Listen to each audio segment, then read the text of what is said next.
play with the guys that I did have the opportunity to play with, and it's been like that every year that I've played in the league. So we had enough. Next year, we will have enough, and we're going to be right back in the same situation, and we're going to get it done.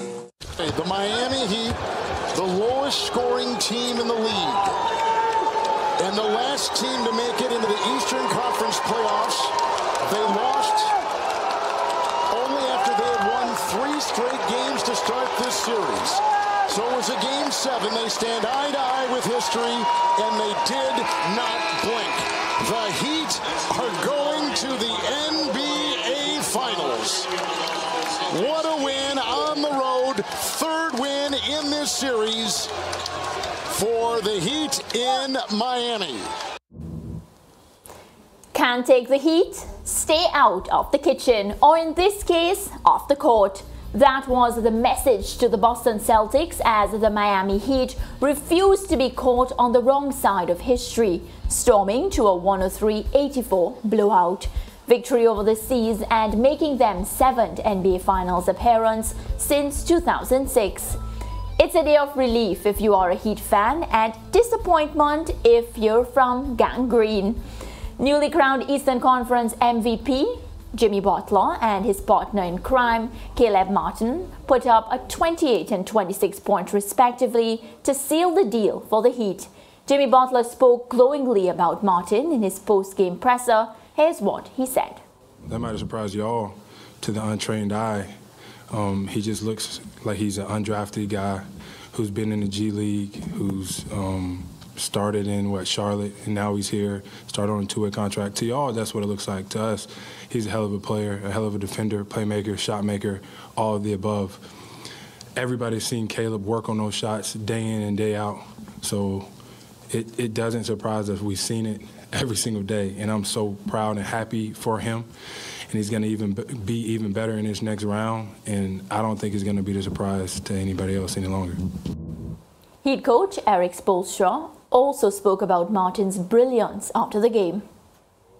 It's been amazing.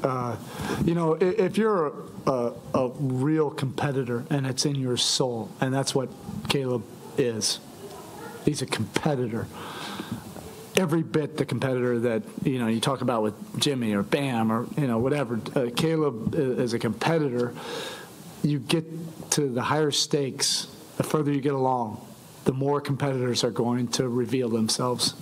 You know, Game 7s or get to the conference finals, it's not for everybody in this association. Otherwise, you know, more players, more teams would do it. You have to be wired a little bit differently. And Caleb is. He's pure. He competes on both ends, lays it all out there for everybody to see. He's accepted different roles, but we needed him to be more of a player. You know, with Tyler and Vic out, you know, we've needed more offense. We're now joined by our reliable NBA analyst, Alister Albert, who's been with us through this exciting series. Good afternoon, Alister. Good afternoon, guys. Thanks for having me as usual. Yeah, who thought we would be here talking about the Miami Heat, of course, closing this one out, winning the East, and getting ready for the big final.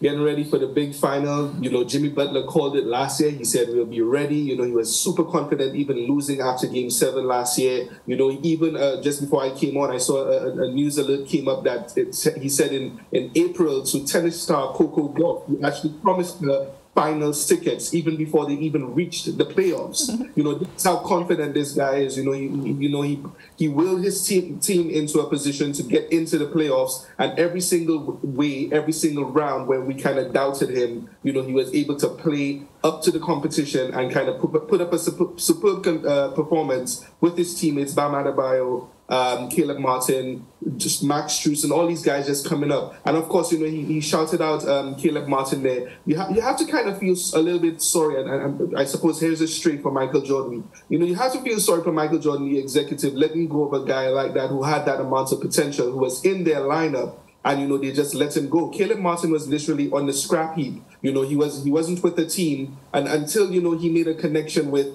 one of his friends, rapper J. Cole, who called assistant the coach Caron Butler and organized a tryout for him, and that's how he got on the Heat. He was literally almost out of the NBA, and this is a guy who's come in and just scrapped and just tried to show his worth. Eric Spoelstra said it there. He had the opportunity coming in with Tyler Hero and Victor Oladipo, missing games, and he's come in and just provided the spark and filled the void that they created with their absences. But all praises, of course, to Jimmy Butler and that confidence that I just mentioned there a while ago. He trolled everyone from the start of the season, from even the preseason, with his fake dreadlocks to the big face coffee, branding that he has anywhere. It just looks like a very simple but exaggerated smiley face. He kind of had a few of those smiles, during the playoffs where, teams won their matches against them, and, he looked at them like, oh, you guys think you have one on us, huh? And, he came back and he kind of put them out and put them out of the playoffs altogether. So Jimmy Butler, he's not a one to be trifled with. I feel nervous picking against them in this finals because this is going to be extremely exciting to watch. Yeah, I understand why you'd feel nervous to bet against them, especially because the situation that they were in against the Celtics, and then of course now we're discussing them securing a win. That belief that you spoke about with regards to Jimmy Butler, though, it's as if it has permeated throughout the team, because the team speaks about that belief. It's as if they're going out there to a war, to fight for each other. That's the kind of vibe I get from the team. Yeah, and he said it after one of the games in the series, where he said, what, don't worry about it.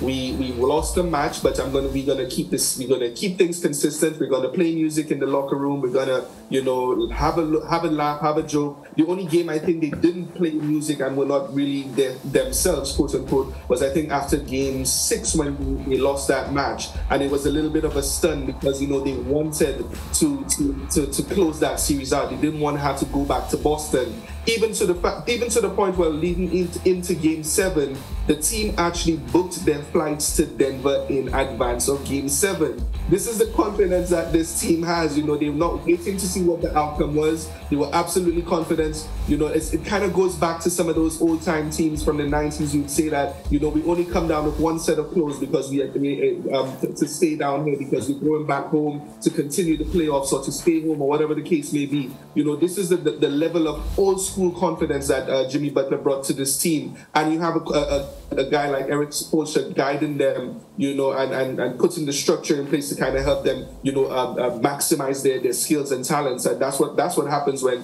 a team like that comes together. They become very dangerous. The Celtics, the Knicks, and Milwaukee found that out very quickly this year. Do you feel Coach gets the respect that he deserves? And if not, do you see him, of course, getting it in the future? Who's that, Eric Spoelstra? Yes. Definitely. Absolutely. He gets the respect he deserves. Of course, he was announced as well. I think I mentioned it a couple of times throughout the series. One of the 15 greatest players of coaches of all time. That's a remarkable feat to kind of accomplish, in the career that he's had coming up. This is a guy who epitomizes what the Miami Heat is. He comes in as a video coordinator years ago, and works his way up in the organization. Pat Riley giving him, the chance and the opportunity to be that head coach, and kind of stuck behind him when LeBron James and Dwayne Wade kind of questioned whether or not he was the right coach for the team. And he's just built his confidence and built his the Teflon, the armor that you expect from a coach, who's coaching in the finals. But, let's not forget about the guy on the other side, and Mike Malone, who has been, chomping at the bit, wanting to get to this point and get over the hump as well. So it's going to be an absolutely lovely thing to watch as well, not just from the players' perspective, but what the coaches will do and the adjustments they'll make, using their players like pieces on a chessboard, trying to go against each other. Yeah, and Alister, Jayson Tatum, he spoke about his ankle sprain after the game, and I'd love if we could listen to what he had to say. I saw the video. I saw it after the game that I came down, on my ankle, and it's tough because it kind of impacted me the rest of the night. Swelled up, and it was just frustrating that I was kind of like a shell of myself. It's tough to move. All right, so from a Celtics perspective, was this loss heavily predicated on the fact that Jayson Tatum seemed to have rolled his ankle in the first quarter and that ultimately compromising the Celtics offense, Alister? Yes, I believe so.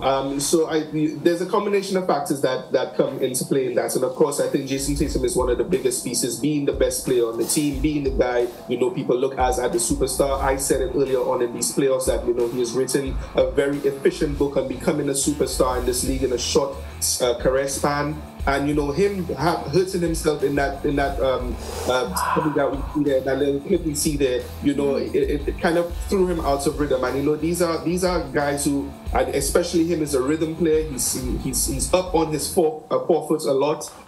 He's about explosive moves, first step moves to the basket, and kind of getting into a dribble rhythm to allow him to shoot baskets, step back jumpers, etc. So once his leg became compromised, I think he probably lost a little bit of confidence. But he was, he toughed it out. He stayed in the game. He hit a couple of shots and everything. Thank goodness, he didn't have much of a bad turnover night. Of course, it didn't help with their situation in losing the game. It was actually Jaylen Brown who had 8 turnovers and playing really uncharacteristic basketball in terms of giving the ball over like that. But yeah, they just had too much going against them. And of course, like I mentioned really early on in the series, one of the things I was afraid for them was the reliance on jump shooting and three-point shots. They just kept on jacking up threes instead of trying to take the game to the basket like they did in Game 6. And that became, the reason why they lost that match. So you feel as if the Celtics, they've reached their ceiling with Jayson Tatum and Jaylen Brown?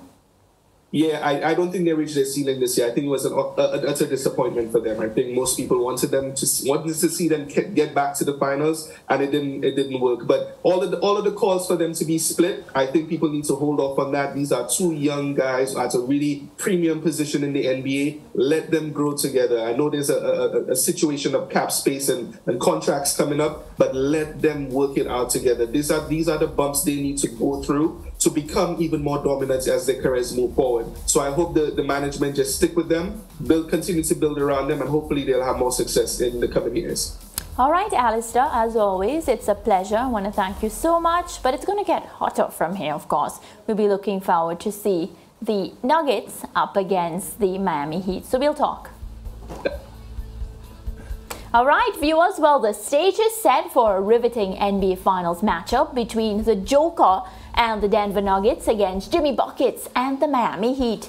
Game 1 is June 1, and we'll speak more about that matchup in the coming days.